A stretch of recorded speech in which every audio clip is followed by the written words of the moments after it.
Hello, good morning, how are you guys? Oi pessoal, tudo bem? Como vocês estão? Eu espero que todo mundo aí esteja muito bem, ansioso pro dia do nosso encontro na videoaula ao vivo e saudade de vocês. E aqui quem fala é o professor Aislan, do Centro Educacional Paideia. Eu tinha esquecido de me apresentar, porque faz tanto tempo que talvez vocês tenham esquecido meu nome. Não, brincadeira, duvido. Mas vamos fazer a correção da atividade da aula passada para a gente começar a nossa videoaula de hoje de inglês. Come on over, let's go. Nós vimos dois tópicos muito interessantes sobre vocabulário em inglês na última aula, não é? Um deles foi esse conjunto de sufixos Asian, Sian, Chan, Yan, esse conjuntinho de sufixos, eles transformam um verbo em um substantivo, né? Assim como vários outros sufixos que a gente já viu, que fazem essa substantivação do verbo. Aqui, nesse caso, a carga semântica, ou seja, falando difícil, né? O significado que ele vai gerar nesse verbo, transformando ele em substantivo, é o seguinte: ele indica o nome de uma ação, de um processo, de um estado, de uma condição.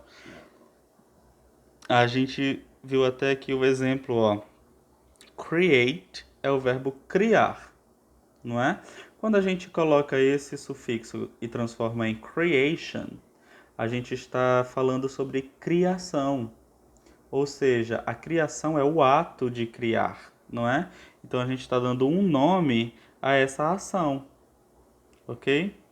Do mesmo jeito aqui, immerse, que é imergir, ir para baixo d'água. Immersion é imersão, ou seja, é o ato de imergir, não é? Então a gente também está dando um nome a essa ação, ok? Protect é o verbo proteger. Quando a gente fala de protection, a gente está falando de proteção, ou seja, a gente está dando um nome a esse estado ou a essa condição de protegido, não é? Aqui a gente vê as formas desses verbos, não é? Que vocês fizeram na atividade. Admit se torna admission. Collect se torna collection. Direct se torna direction. Exhibit se torna exhibition. Ok? E aqui a gente viu outra coisinha que é as palavras com ing no final. A vida toda a gente viu o processo de transformar um verbo, né, colocando ing no final dele, porque aí a gente vai transformar esse verbo para a forma progressiva dele ou para a forma continuous, né? Tanto a gente utilizou isso no present continuous ou no present progressive, que é a mesma coisa, como a gente utilizou isso no past, past continuous ou no past progressive, ok?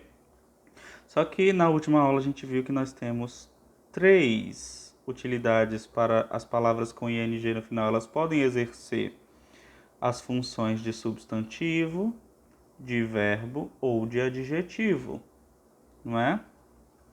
Então, nos textos que vocês viram, por exemplo, painting.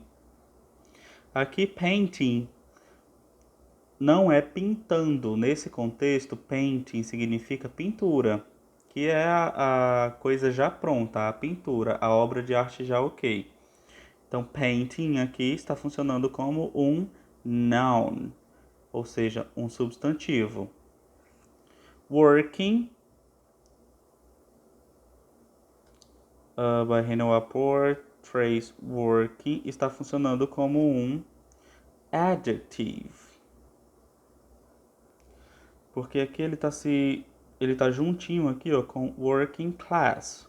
ou seja, uma aula prática, uma aula... Isso, uma aula prática. Ou seja, working está dando uma característica a essa aula. Não é qualquer tipo de aula, essa é uma aula específica. It's a working class, ou seja, está como adjetivo. E aqui enjoying está como verbo, aproveitando o domingo, a tarde de domingo. Ok? Aqui nós temos paintings, novamente como um noun, substantivo. Residing como verbo. Ok? Cadê? The night scenery, lightning and stars. Ok? Lightning aqui é um relâmpago. Tá bom? Então, a gente está vendo que ele está funcionando como um substantivo, a noun. E por fim aqui, concentrating, está funcionando como verbo. E mais uma vez, lightning, deixa eu tirar aqui a venda que eu botei para vocês não verem a resposta. Está funcionando como um relâmpago, ou seja, um noun, um substantivo, ok?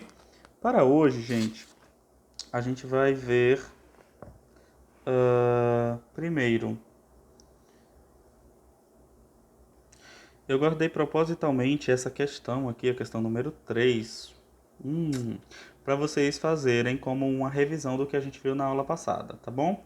Ou seja, ó, use the ing form of the words from the box to complete the invitation below.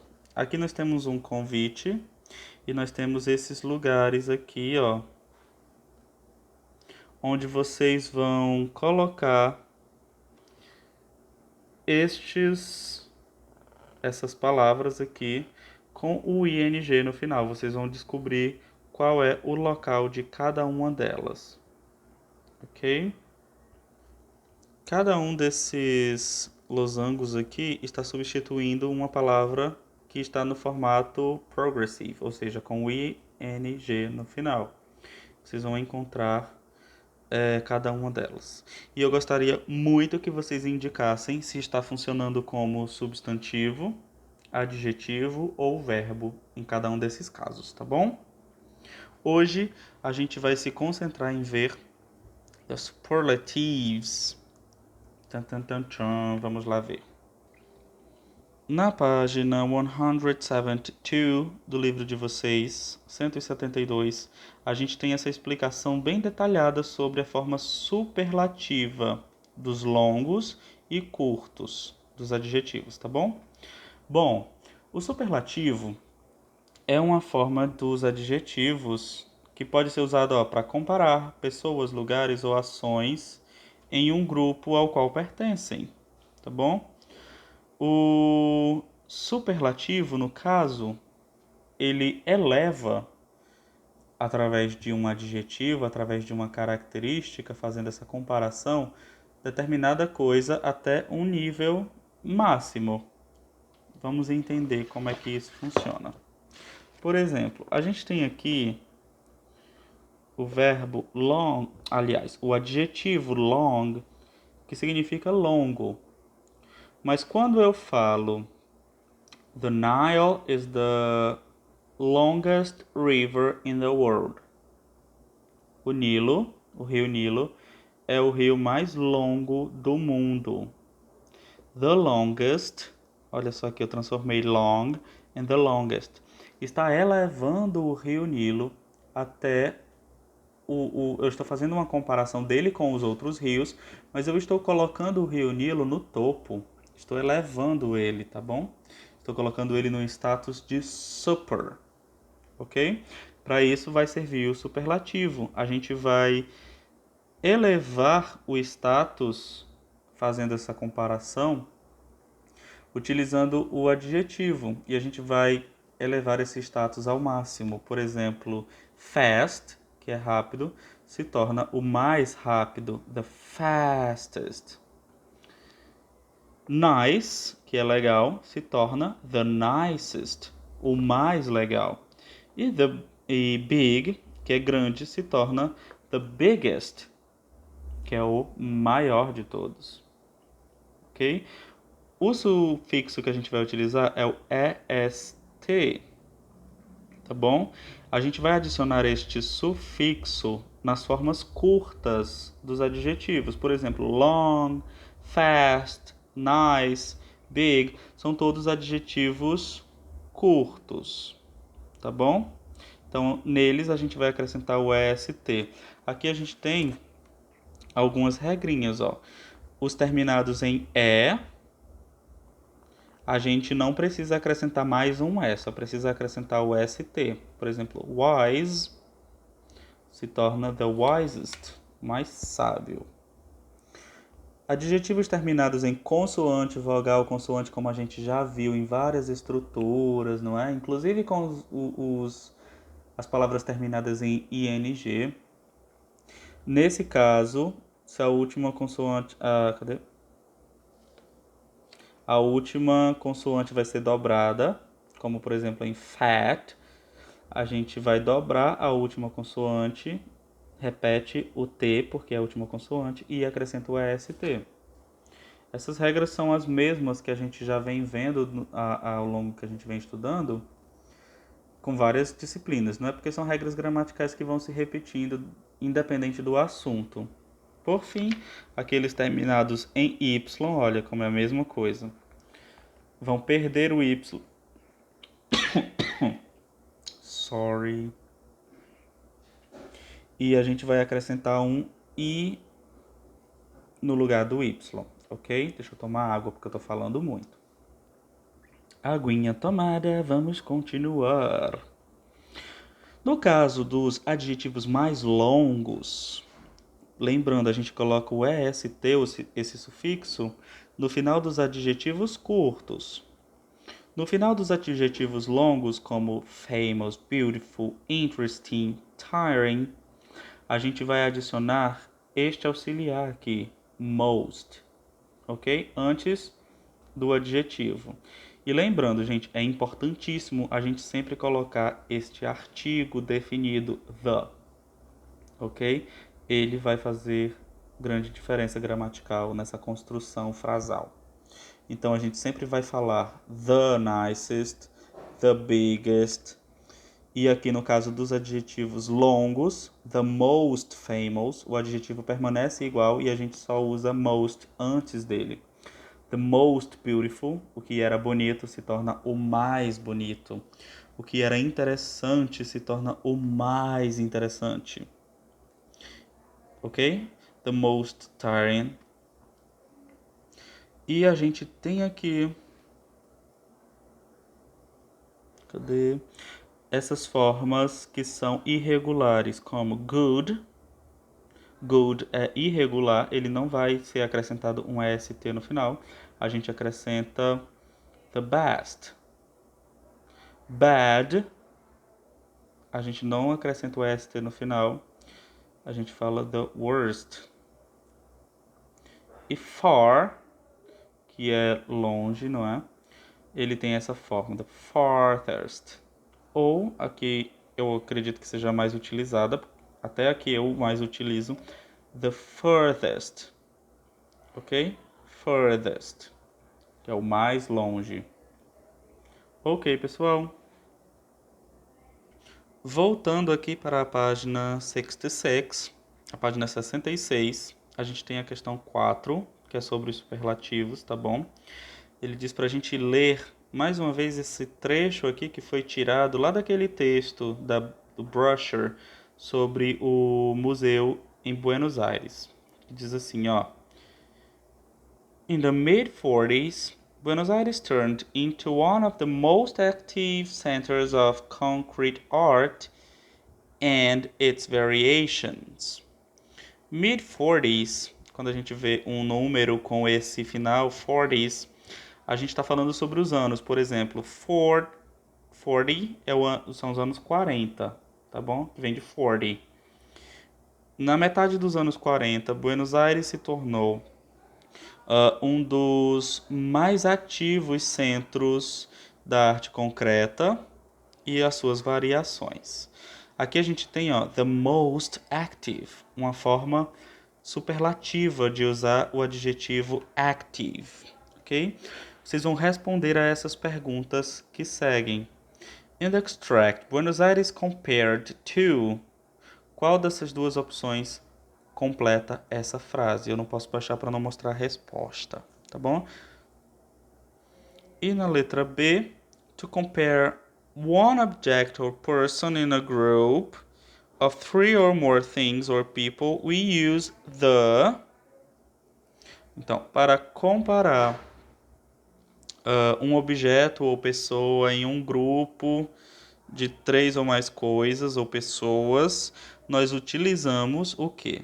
Superlative ou comparative? Na número 5, já estou mostrando a resposta para vocês. Ai, meu Deus. Choose the correct options to complete the rules for the superlative forms of adjectives in English. Ok? Então aqui na lista 5 nós temos algumas regras, algumas regrinhas para se utilizar o superlativo. Tanto vocês podem rever o que eu acabei de falar lá naquela página 172, como vocês podem voltar lá e ler, tá bom? Vocês vão escolher, por exemplo, ó, we often use the article. Qual artigo que a gente utiliza antes dos adjetivos na forma superlativa? A ou the? Então aqui já está marcado o the, vai servir como um exemplo, tá? E assim vocês vão selecionando a melhor forma de acordo com as regras. E na última, número 6, que diz assim: The extracts below are interpretations, quase não sai, of famous paintings. Ou seja, o que tem aqui, essas extrações abaixo, são interpretações de pinturas famosas. Complete them with the superlative form of the adjectives in the parentheses. Então vocês vão completar com uma forma superlativa dos adjetivos em cada um desses losangos, tá bom? O adjetivo está entre parênteses. Deixa eu usar aqui o exemplo que eu já mostrei.